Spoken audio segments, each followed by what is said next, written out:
I made a vow for better or for worse.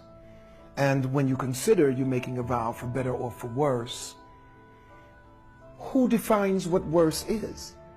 And since I have been divorced and have dealt with people in various situations of their own lives, I have found that what I decided to divorce about, or what broke us up, was minuscule compared to what other people went through. And if I were to give you an anecdote, one of my problems is, and I really ruined my marriage in the name of God. And if you want a lesson, I'd give you a lesson.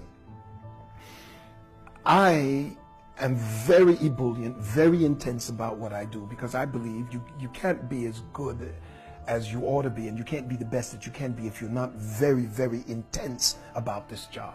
And there's no question in my mind that I am very intense. I was totally out of balance, still am, as it relates to preaching. And I ruined my marriage in the name of God, because she was oftentimes upset. We argued every time I had to leave.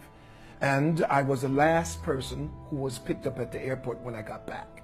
When I got off the plane in Little Longview, Texas, they were closing the airport by the time she came to get me. I was standing with my bags.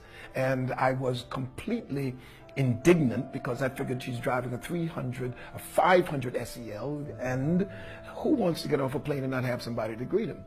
But what I failed to understand was that she didn't want me to go, so why should she hurry up to pick me up? And we were arguing all the time when I had to leave. I mean, I was so out of balance. Church on Sunday, Bible class on Monday, gone until Saturday and sometimes even Sunday morning.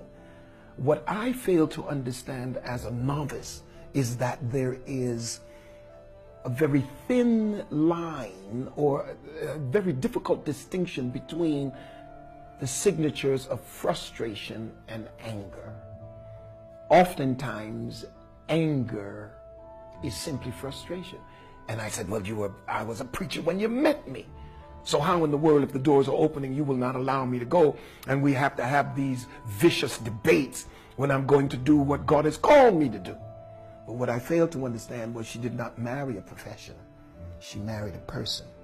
And so now my word to anybody who wants to take from this lesson is that each preacher must understand the significance of ministering to his own wife. And a wife, a pastor's wife, should never ever feel like she's got to compete with the church or the ministry for her husband's affection and attention.